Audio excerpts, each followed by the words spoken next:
A black boy with one meal, his only meal for the entire week. An elderly couple stranded on a cold highway. White, shivering, helpless. In this part of Georgia, people like Miles Edwards were invisible, stepped over, forgotten. 3 cars had already passed the old couple. 3 cars that slowed down, then sped away when they saw the black child approaching. Too poor, too dark, too risky. But this 11-year-old boy didn't calculate. He didn't hesitate. He walked toward them. He had nothing. Just a box of fried chicken. His dinner. His tomorrow's breakfast. His only food. And he gave it all away. To strangers. What Miles didn't know, what he couldn't possibly know, was who these 2 old people really were, and what they would do for him the very next day. This is that story. But first, you need to see where Miles came from. Macon, Georgia, a town the world forgot. Miles Edwards lived in a small house near the railroad tracks. Blue paint peeling off the walls, porch steps that creaked with every footstep. A yard with a vegetable garden that had seen better days. Inside, the house was clean. Spotless, actually, but empty. Furniture from decades past. Faded photographs on the walls. One photo stood out. A young woman, beautiful and smiling, holding a newborn baby. That was Miles's mother, and that baby was him. She died 2 years ago. Cancer. No insurance. No money for treatment. She fought as long as she could. Then she was gone. Now Miles lived with his grandmother, Ethel Edwards, 68 years old, retired nurse, arthritis in both knees, high blood pressure, and not enough money to buy her medication every month. There were no photos of Miles's father anywhere in the house. Not one. Miles had asked about him many times. The answer was always the same. Your daddy left when you were 3. Don't waste your thoughts on someone who didn't want to stay. So Miles stopped asking. But late at night, when the house was quiet and the trains rumbled past, he would wonder, what did I do wrong? Why didn't he want me? Questions with no answers. Every morning, Miles woke up at 5:30, before his grandmother, before the sun. He would check the kitchen cabinet first. That morning, like most mornings, it was nearly empty. Half a box of oatmeal, a few cans of beans, bread that was starting to mold. Miles made oatmeal for his grandmother. He used the last of the brown sugar, all of it, for her. His own bowl? Just oatmeal and water. No sugar, no milk. He told himself it didn't matter. Grandma's knees hurt worse when it was cold. She needed something sweet to start her day. Before leaving, Miles touched the silver cross necklace hidden under his shirt. It belonged to his mother, the only thing he had left of her. "Mama, watch over us today," he whispered. Then he wrote a note on the kitchen counter. "Gone to school. Love you, Grandma. Don't forget your medicine." The walk to school was 2.5 kilometers. No school bus came to his street anymore. Budget cuts. Miles walked past boarded-up houses, past a church with a sign that read, "Free lunch every Wednesday," past Mr. Deacon's corner grocery store, where the old man waved at him every single morning. At the railroad tracks, Miles counted his steps. 128, the same number every day. He'd been counting since he was 7 years old. On the way, he stopped to help Mrs. Patterson, an elderly neighbor, drag her trash can to the curb. She didn't ask. He just did it. "Miles, you're such a good boy. Here, take a cookie." "No, thank you, ma'am. Save it for your grandchildren." He kept walking. Past a group of older teenagers who sometimes gave him trouble. Today, they ignored him. Miles breathed a little easier. Near the tracks, he found a crushed soda can. He picked it up and put it in his backpack. 20 more cans and he'd have 60 cents. Every penny counted. At Jefferson Middle School, Miles sat in the front row, always prepared, always paying attention. His teacher, Ms. Taylor, handed back a history test that day. Miles scored 98%. She stopped at his desk, looked at him with kind eyes. "You have a gift, Miles. Don't ever let anyone tell you different." "Thank you, ma'am. I want to make you proud." At lunch, Miles went through the free lunch line. A small sandwich, an apple, a carton of milk. That was it. He ate slowly, made every bite last. His friend Deshawn sat across from him watching. "Yo, did you just eat the apple core too?" Miles smiled. "More fiber." Deshawn laughed, but Miles wasn't joking. After school, Miles didn't go home. He went to the library. The only working computer was in the back corner. He searched for scholarship programs. Gates Millennium, Posse Foundation, Quest Bridge. He wrote the names in a small notebook. His ticket out. His plan. Graduate high school. Get a scholarship. Become a doctor. Take care of grandma. Simple. Clear. Impossible for most people from his neighborhood. But Miles believed. At 4:30 that afternoon, Miles left school and headed toward Oak Street Church. Every Friday, they gave away leftover food from the week. That was how he and his grandmother ate on weekends. But Miles didn't know that today would be different. He didn't know that 1 mile away, a silver sedan was about to break down. He didn't know that an elderly couple was about to be stranded in the cold. He didn't know that everything was about to change. Highway 41. Just past the abandoned Sunoco gas station. The sun was setting fast, temperature dropping, 11 degrees Celsius and falling. Harold Whitmore was behind the wheel, 74 years old. White hair, calm face, but worried eyes. His wife Margaret sat beside him. 71. Former pediatric nurse, 40 years of caring for children. Now she was the one who needed help. They were on a road trip, old-fashioned, no GPS, just paper maps and the open road. Then the engine coughed, the dashboard lit up with warning lights. Harold pulled to the shoulder just as the car died completely. He tried to restart it. Nothing. Not even a click. Margaret checked her phone. No signal. Harold checked his. Same. "Harold, my hands are already cold." Margaret had circulation problems. In weather like this, her fingers turned white, then blue, then numb. Harold stepped out and opened the hood. He stared at the engine like it was written in a foreign language. He knew nothing about cars. A truck drove past. Harold waved. It didn't stop. Another car. Same thing. A third.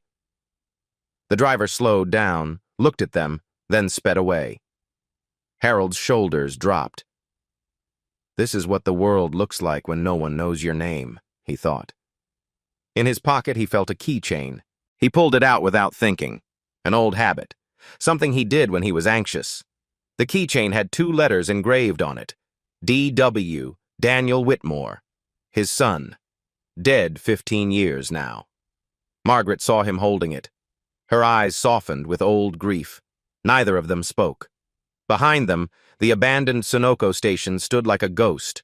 A faded sign read, "Closed. Thank you for 43 years of service." Another reminder that this community had been left behind. Half a mile away, Miles Edwards was taking his usual shortcut. He was carrying a styrofoam container. Still warm, Mr. Deacon had stopped him outside the grocery store. "Take this, son. I made too much. Don't argue with me." Miles had tried to refuse. Mr. Deacon wouldn't hear it. Inside the box, fried chicken, collard greens, cornbread. The most delicious meal Miles would have all week. He planned to split it with his grandmother. Half tonight, half tomorrow. The smell drifted up through the container. His stomach growled. But as Miles approached the old Sunoco lot, he stopped. Something was different. A silver sedan. Hood open. An old man pacing back and forth. An old woman sitting inside the car, arms wrapped around herself. Miles's first instinct, keep walking. It was getting dark. He didn't know these people. And in this part of town, a black boy approaching a white couple's car could mean trouble. But then he looked closer. The old woman was shivering. Her breath was visible in the cold air.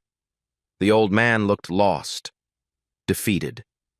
A voice echoed in Miles's head, his mother's voice. Miles, you can't fix everything, but you can fix something. He thought about his grandmother, how she shared her tea with neighbors even when they had nothing. He thought about Ms. Taylor. You have a gift, Miles. He looked at the food in his hands, the only valuable thing he owned. His stomach growled again. Another car drove past the stranded couple. Didn't even slow down. Miles watched the old man's shoulders sag. That was the moment. Miles took a deep breath. His stomach twisted with hunger. And he started walking toward them. He didn't know that in 30 minutes he would give away everything he had. He didn't know that this old man had spent 15 years searching for someone exactly like him. He didn't know that tomorrow his whole life would change. All he knew was that 2 people needed help, and he could do something about it. His worn sneakers crunched on the gravel as he crossed the parking lot. The old man turned around.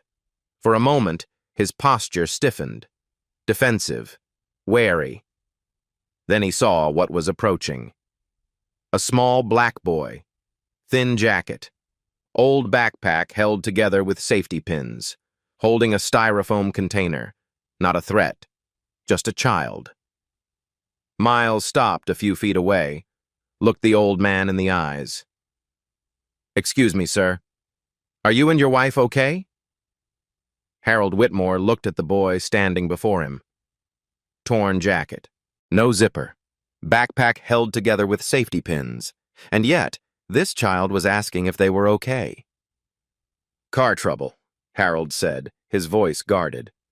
We're fine, waiting for help. Miles looked around. No other cars, no houses, no lights except the dying sunset. Have you been able to call anyone, sir? Harold hesitated. No signal. Miles nodded slowly. He was thinking. The car door opened. Margaret stepped out, shivering visibly. Her lips had a slight blue tint. She looked at Miles, and something in her expression changed immediately. 40 years of working with children. She knew a good kid when she saw one. Hello there, she said warmly, despite the cold. What's your name? Miles, ma'am. Miles Edwards. She smiled. That's a beautiful name. Miles noticed her hands trembling. Her thin sweater wasn't enough for this weather.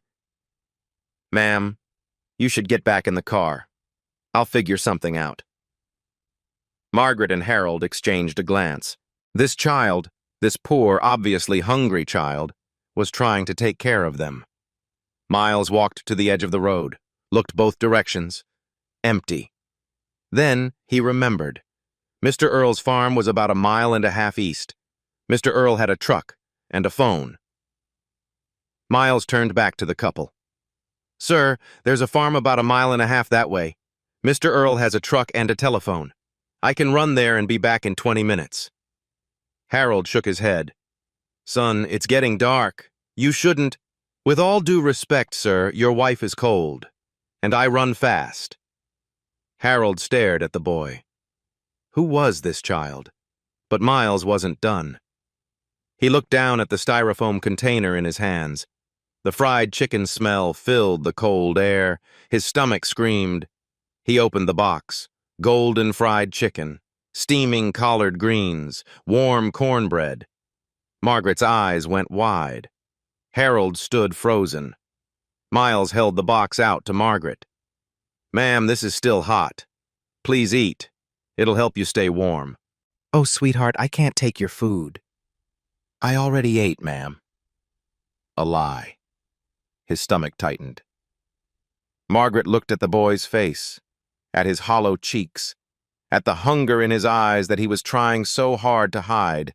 She knew he was lying, but she also saw something else, something rare. This child was giving away his only meal for strangers, without hesitation. Harold watched the exchange. Something shifted in his face. His defensive posture melted away. "Thank you, Miles," Margaret said softly, accepting the container. Miles nodded. Then he turned and started running. His worn sneakers pounded against the cold asphalt. His backpack bounced with each stride. The darkness swallowed the road ahead. But he kept running. Back at the car, Margaret opened the container. The chicken was still warm, perfectly seasoned. She took a small bite, closed her eyes. "Harold, this is delicious. That boy gave us his dinner." Harold didn't respond. He was staring in the direction Miles had disappeared. "Did you see his jacket?" Harold said quietly. "It doesn't even have a zipper." "I saw. He lied about eating. His stomach was growling." Margaret reached out and took Harold's hand. He pulled out the keychain again. The letters DW glinted in the fading light. "Daniel would have done the same thing," Harold whispered. "I know," Margaret said. They sat in silence, remembering their son, and thinking about the black boy who had just run into the darkness to save two strangers.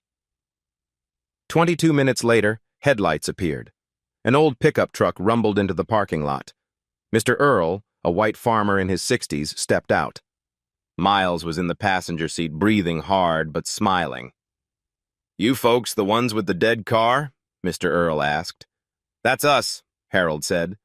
"This boy here ran almost 2 miles in the dark to get me. Nearly gave me a heart attack banging on my door." Miles climbed out of the truck, embarrassed. "I knocked normal, Mr. Earl. Son, you knocked like the police coming to arrest somebody."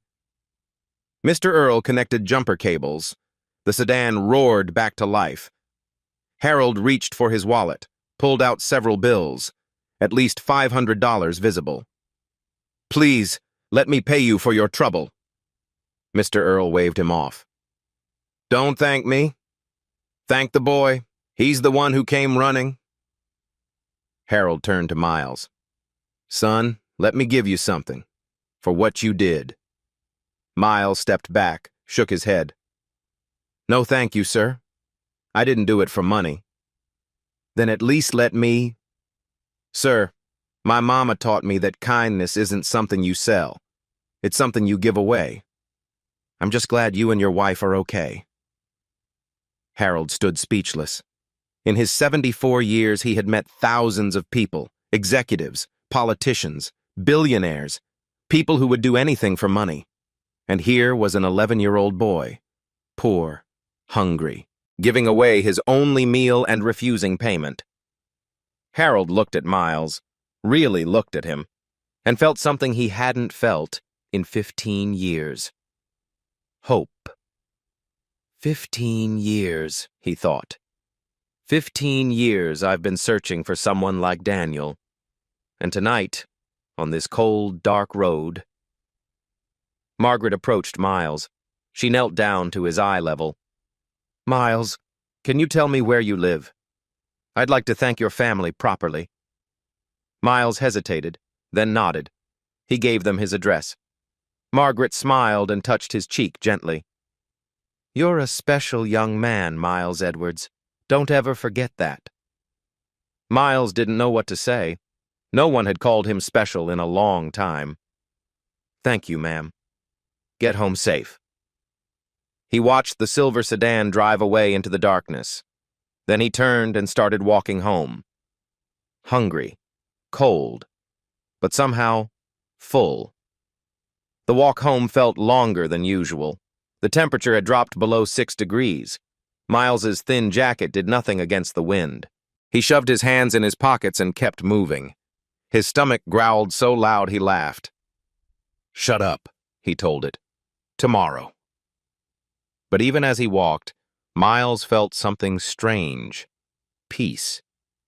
He thought about the old couple, the woman's kind eyes, the man's face changing from suspicion to something else, something soft.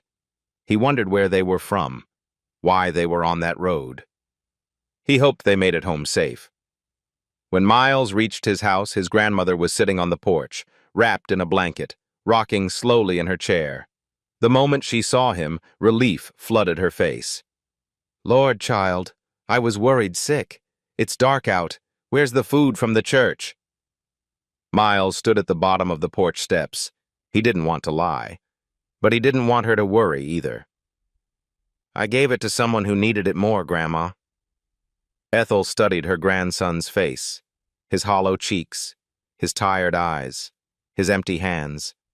Her expression shifted, pride mixed with sorrow.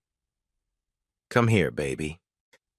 She pulled him into a tight hug, held him for a long moment. "Your mama would be so proud, Miles. Proud as the sunrise." Miles felt his eyes sting. He blinked it away. Inside, they ate what was left in the cabinet. Canned beans, stale bread, tap water. Grandma Ethel made it feel like a feast. She said grace, thanking God for another day and another chance to do good. Miles watched her eat, noticed how she took smaller bites than usual, leaving more for him. He didn't say anything, but he saw. "You gave your food to strangers?" Ethel asked between bites. "Yes, ma'am. An old couple. Their car broke down. The lady was shivering." Ethel nodded slowly. "Your mama raised you right, Miles. Even from heaven, she's raising you right." Miles's throat tightened. He looked down at his plate. "I hope I did the right thing, Grandma." Ethel reached across the small table and took his hand. "Baby, you always do."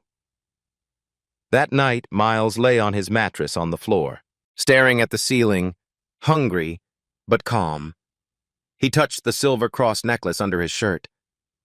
"Mama," he whispered, "I hope you saw. I hope I made you proud." Then he closed his eyes and drifted to sleep. Miles didn't know that at that very moment, 50 miles away, Harold Whitmore was wide awake, sitting in a hotel room, laptop open, phone pressed to his ear. "Patricia, I need you to look into someone for me. A boy named Miles Edwards, Macon, Georgia, tonight." His wife Margaret sat nearby, still holding the empty styrofoam container. She hadn't put it down since they arrived. "What did you find?" Harold asked after a long silence. He listened. His face grew more serious with each word. "Mother deceased. Cancer. 2 years ago. Father abandoned the family. Lives with elderly grandmother. Chronic health issues. No insurance. Top of his class. Free lunch program." Harold closed his eyes. "Patricia, I want a full report by morning." He hung up. Looked at his wife. "That boy is exactly who I thought he was," Harold said quietly. Margaret nodded. "He's like Daniel." Harold stared out the window at the dark Georgia night. 15 years, Margaret. 15 years I've been looking for someone like our son. Someone who gives without expecting anything back." He paused. "And tonight, on a cold highway, a hungry black boy gave us his only meal and refused our money." Margaret walked over and put her hand on his shoulder. "What are you going to do?" Harold's eyes were wet, but his voice was steady. "Tomorrow, we change that boy's life." The next morning, Miles noticed something strange. A black SUV was parked at the end of the street. Tinted windows. It hadn't been there yesterday. He watched it for a moment. No one got out. Probably lost, he thought. At breakfast, Grandma Ethel mentioned something odd. "Someone called this morning asking about you." Miles looked up from his oatmeal. "Who?" "They didn't say. Asked where you went to school, what our situation was. I didn't tell them nothing." Miles thought about the old couple from last night. Could they be connected? He pushed the thought aside. Probably a coincidence. He went to school, came home early. The SUV was still there. At 4 o'clock that afternoon, Miles sat at the kitchen table doing homework. Grandma Ethel was dozing in her chair by the window. Then it came. Knock. Knock. Knock. Miles jumped. The knock was firm, polite, but deliberate. Grandma Ethel woke up. "Who's that, baby?" "I don't know, Grandma." Miles walked to the door. His heart was beating fast. He peered through the peephole.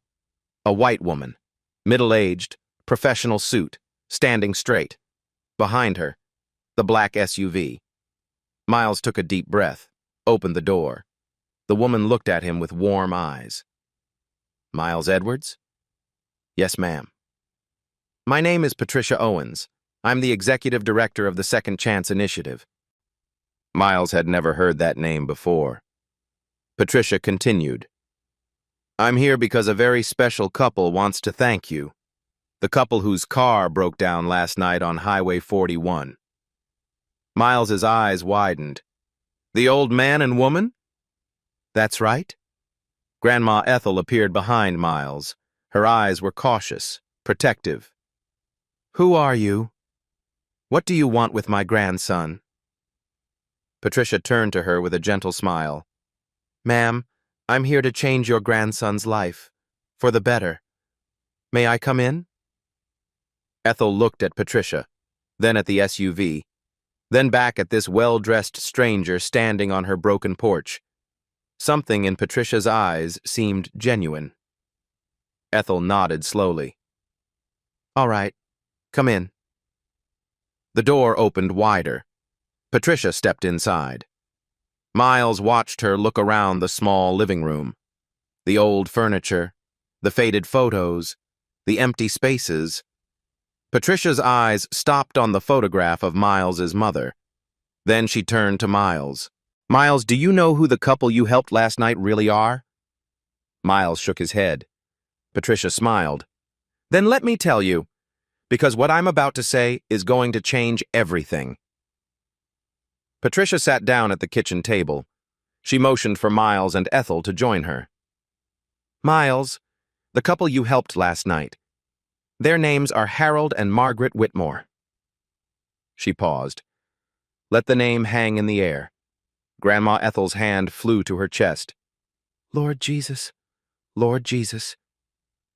Miles looked at his grandmother, confused.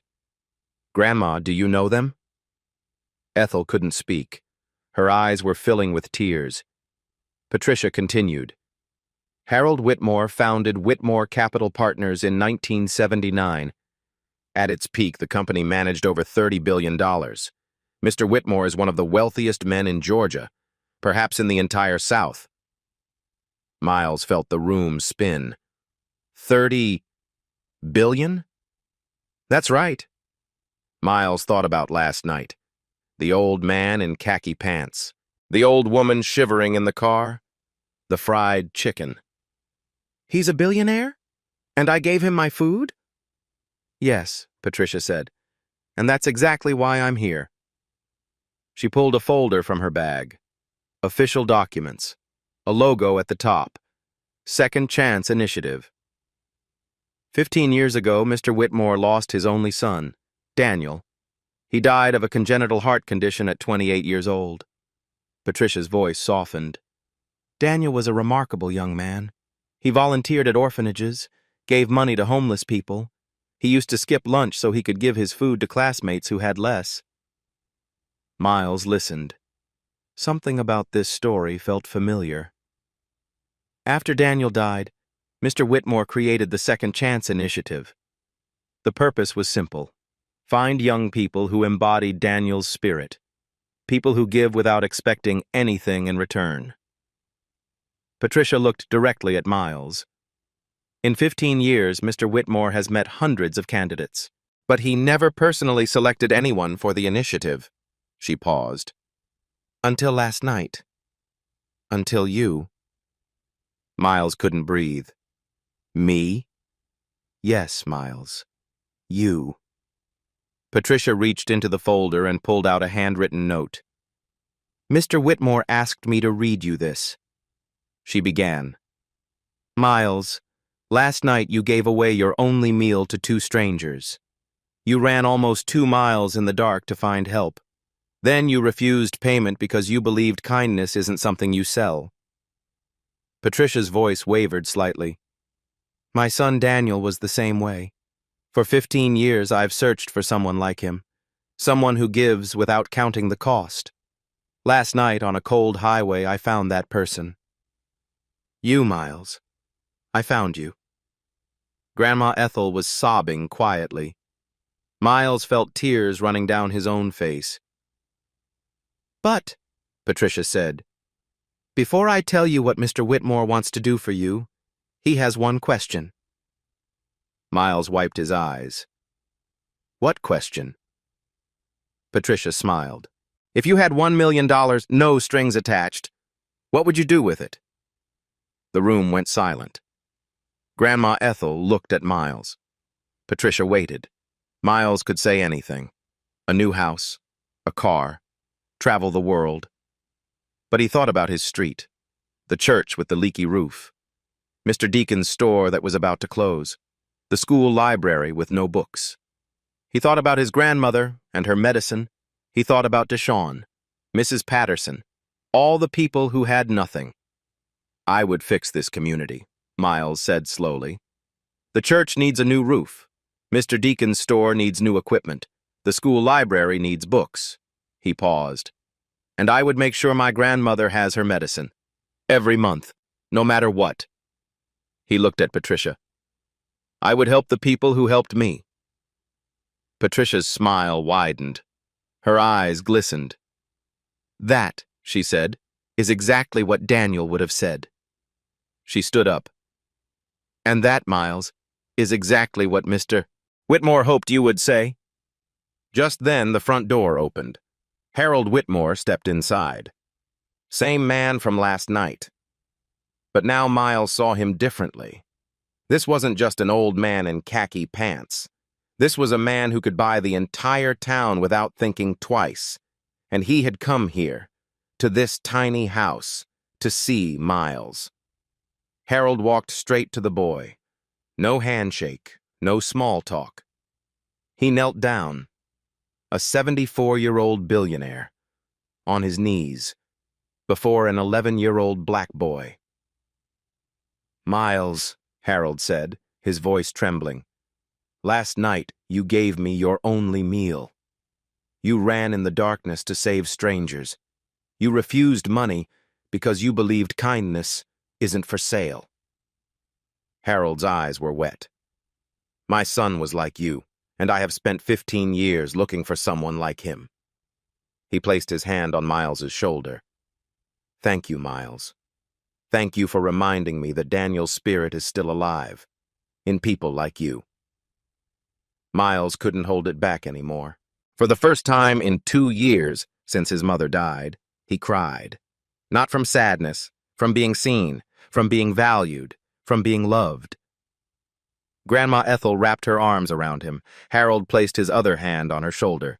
3 generations, 3 strangers, standing in a tiny living room, connected by kindness. Patricia wiped her eyes and spoke. Miles, Mr. Whitmore would like to tell you what he's prepared to offer. To you, to your grandmother, and to this entire community.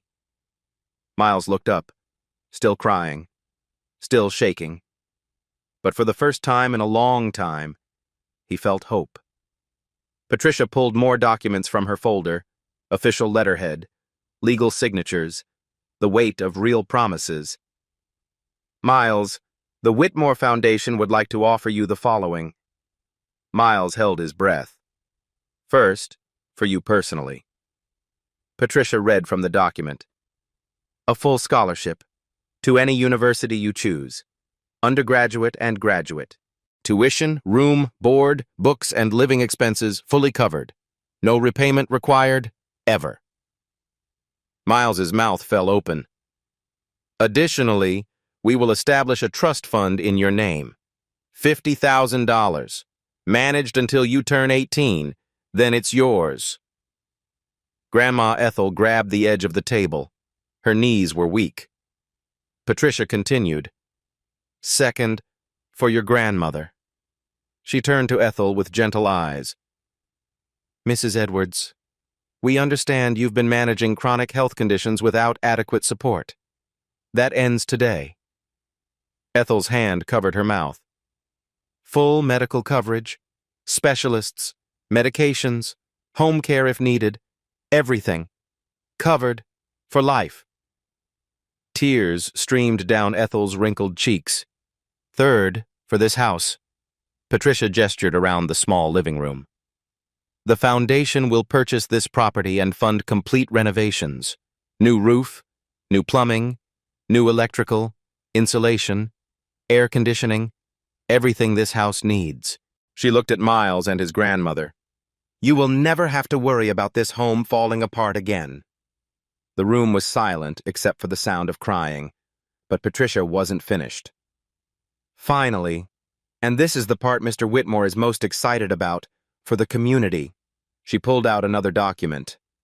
The Second Chance Initiative will establish a permanent program here in Macon. We are committing $5 million over 5 years. Miles stared at her.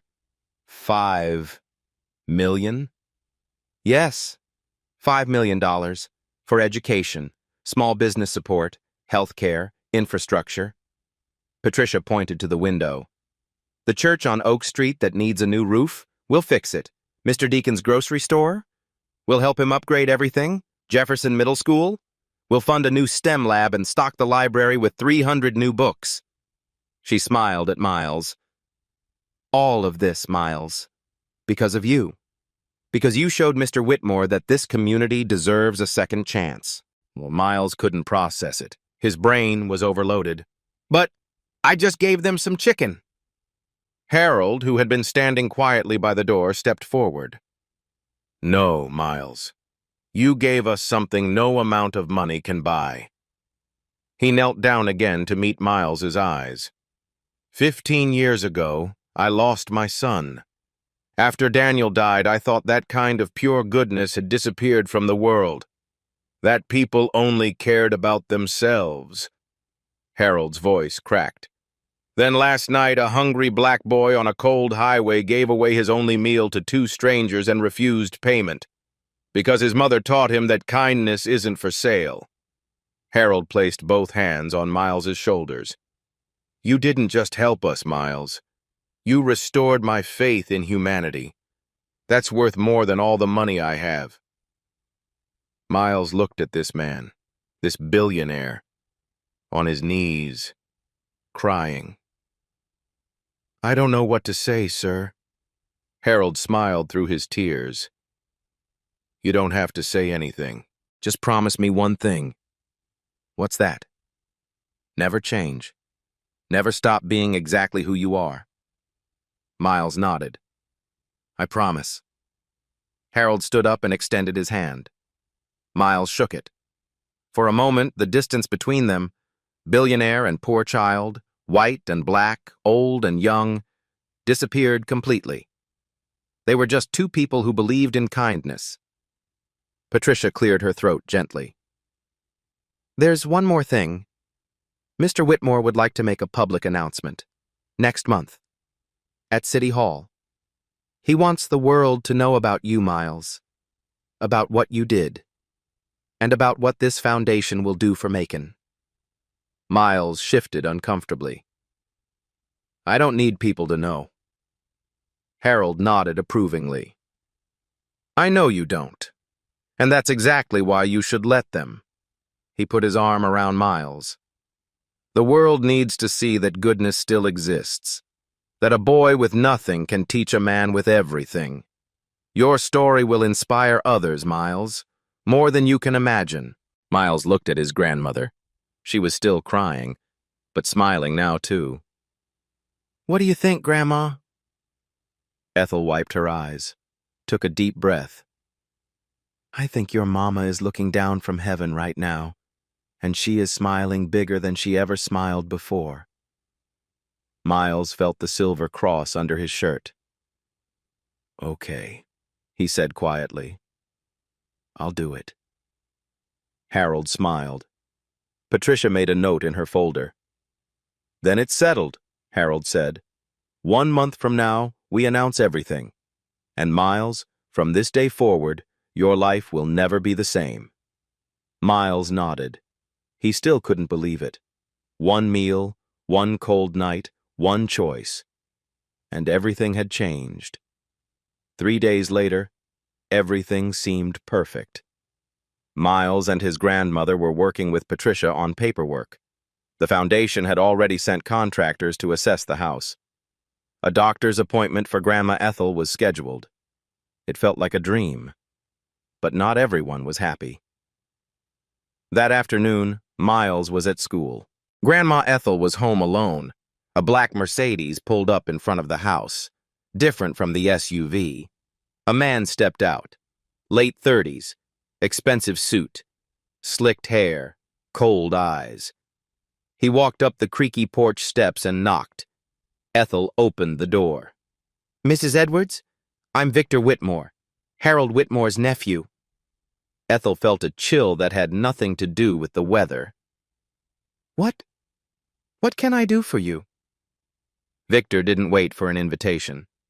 He stepped inside, looked around the small living room with visible disgust. "I'll be direct, Mrs. Edwards.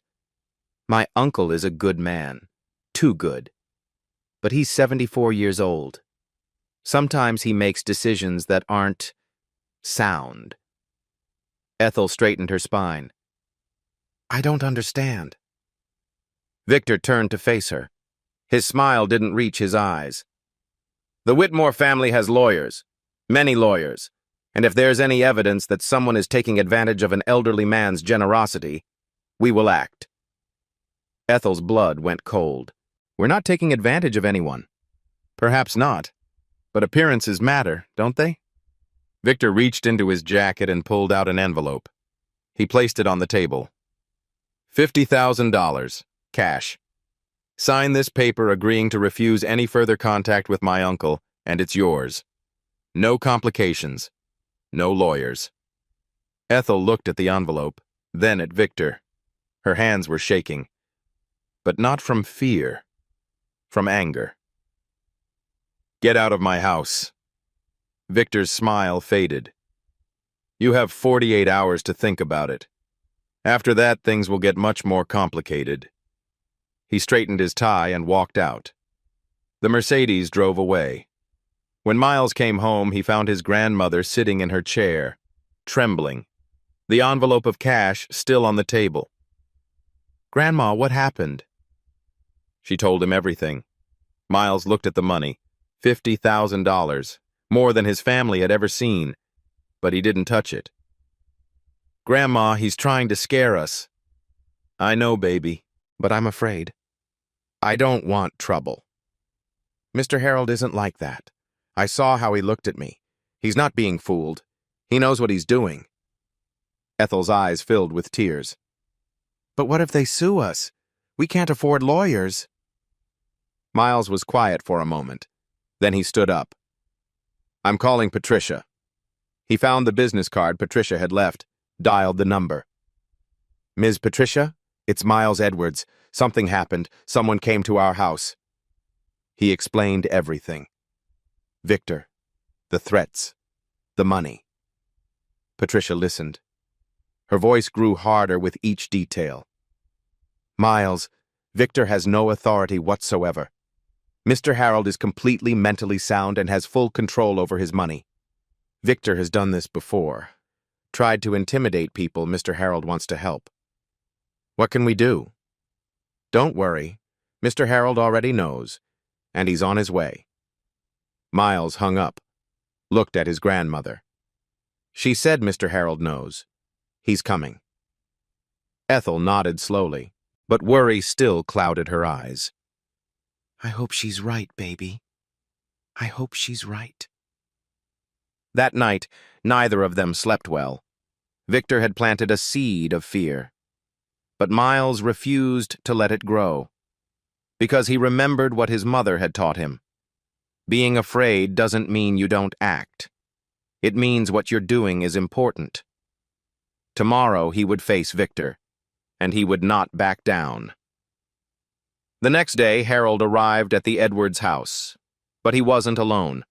Patricia was with him, and a man in a suit carrying a briefcase. A lawyer. Victor was there too. He had come back, confident that his threats had worked. He was wrong. "Victor," Harold's voice was steel. "You came to this house. You threatened an elderly woman. You tried to bribe a child." Victor's smug expression flickered. "Uncle Harold, I was only protecting—" "Silence!" Victor's mouth snapped shut. Harold stepped closer to his nephew. "You weren't protecting anyone. You were protecting your inheritance. The money you think you're entitled to." Victor's face went pale. Harold continued. "Did you think I wouldn't find out? Did you think I don't know about the other families you've intimidated over the years?" The room was dead quiet. "I stayed silent because you're family. But today you went too far." Harold straightened his shoulders. "Effective immediately. You are removed from the initiative's board. You will have no voice in any foundation decisions." Victor's eyes went wide. "You can't—" "I just did. And if you continue to harass this family or anyone else, I will revisit my entire will. Do you understand?" Victor looked around the room. Harold, Patricia, the lawyer, Ethel, Miles. No one was on his side. He turned to Miles. His voice was bitter. "You think you won, boy?" Miles stood his ground, looked Victor straight in the eyes. "I wasn't trying to win anything. I was just trying to make sure nobody bullies my grandmother." Something in Victor's expression cracked. He grabbed the envelope of cash from the table and walked out without another word. The door slammed behind him. The Mercedes drove away.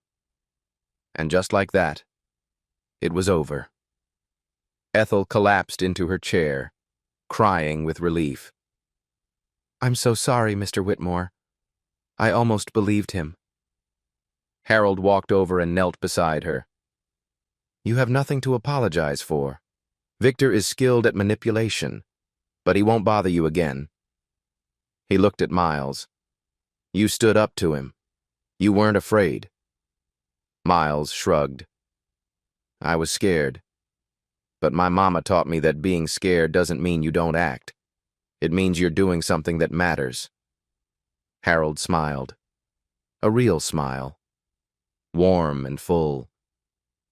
Daniel used to say the same thing.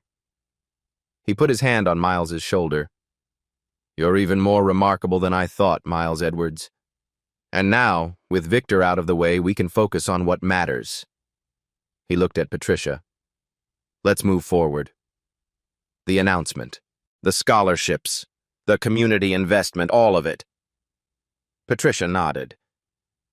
"Already in motion, sir." Harold turned back to Miles and Ethel. "From today on, no more interruptions, no more threats, just change, real change." He extended his hand to Miles. "Partners?" Miles shook it firmly. "Partners." 1 month later, the announcement came. City Hall was packed. Local news cameras, national reporters, everyone wanted to hear the story. Harold Whitmore stood at the podium, his first public appearance in 15 years.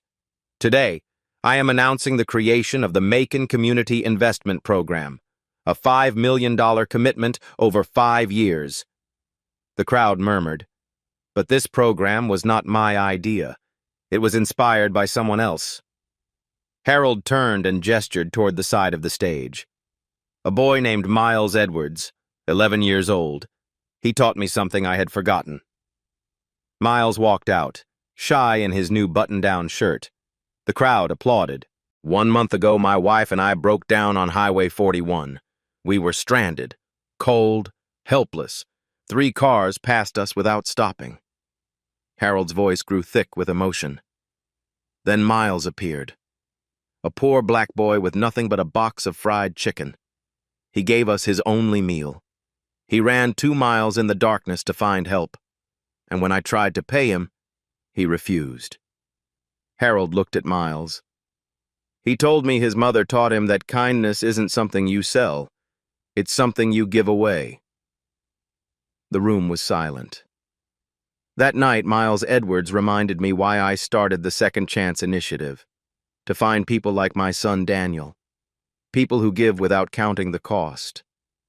Harold wiped his eyes. And so today, in partnership with Miles and this community, we begin something new. A reporter raised his hand. "Miles, how does it feel?" Miles leaned toward the microphone. "I just gave away some chicken. I never thought it would turn into all this." The room laughed, then applauded. The headlines wrote themselves. 11-year-old gives away only meal. Triggers $5 million community investment. The story went viral. But the real impact was local. Jefferson Middle School received a new STEM lab, 300 new books for the library, a bronze plaque at the entrance, the Daniel Whitmore Memorial Library. Ms. Taylor cried when she saw it. "I always knew you'd change things, Miles." Mr. Deacon's grocery store received new equipment, new refrigerators, a fresh produce section. He stood in the middle of his renovated store, shaking his head. "I gave that boy a box of chicken. He gave me back my whole business." Oak Street Church got a new roof, new pews. The first community dinner served over 200 people. Grandma Ethel went to the doctor for the first time in years, a full checkup. Her blood pressure medication finally consistent. She walked a little straighter these days. The Edwards house transformed. New paint, new roof, new windows. Ethel stood on her repaired porch crying happy tears. "Never thought I'd see this house looking so good." But the ripple went further. Deshaun, Miles's friend, applied for a mentorship through the initiative. He got in. Miles told me to apply. He said if he could get helped, so could I. Mrs. Patterson's medical bills were paid. She brought Miles cookies every week now. He finally accepted them. Mr. Earle's farm was saved from foreclosure. He drove past the Edwards house and honked twice every time. "I just opened my door that night. That boy did all the rest." National news ran the story. Other communities reached out to the initiative. But for Miles, the biggest change was quieter. Every Friday afternoon, volunteers gathered at the new Macon Community Center, built on the lot where the Sunoco station used to be. They handed out free meals to travelers on Highway 41. Leading them was an 11-year-old boy with a silver cross under his shirt. Some things had changed beyond recognition. But Miles Edwards was still exactly who he had always been. 1 year later. Miles stood on Highway 41, the same stretch of road where it all began. But everything was different now. The abandoned Sunoco station was gone. In its place stood the Macon Community Center. A bronze sign at the entrance read, "Built through kindness." Every Friday, Miles and a team of volunteers handed out free meals to anyone who needed them. That afternoon, they served 28 people. A truck driver who hadn't eaten since morning, a single mother traveling with 3 kids, an elderly man who reminded Miles of Harold. Each one received food, water, and directions to wherever they needed to go. Each one heard the same words: "No payment necessary. Kindness isn't something you sell."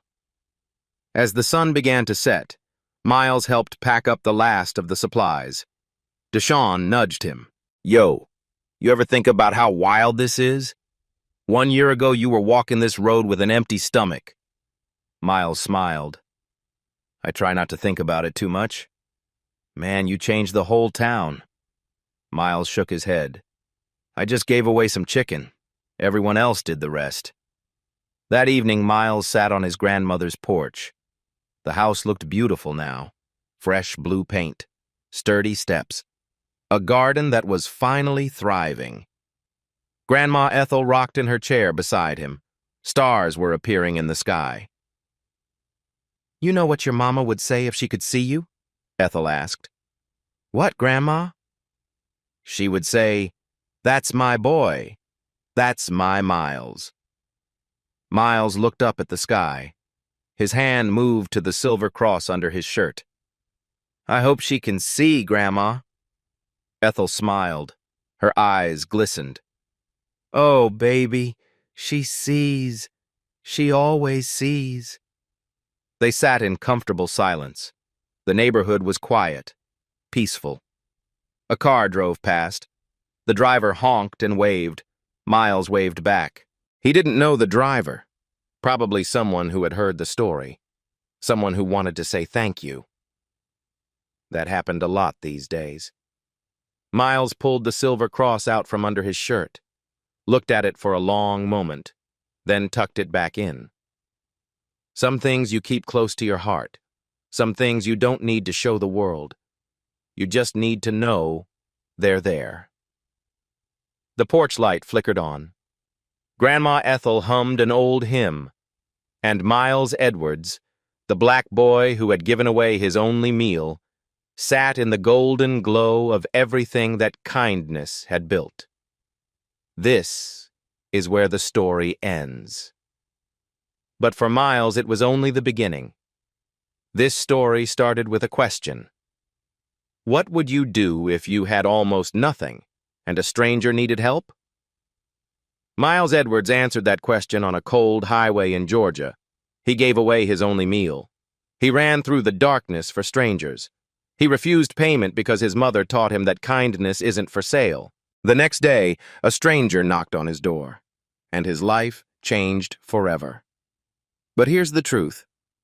Somewhere out there, right now, someone needs help. You don't have to be a billionaire to make a difference. You just have to choose kindness.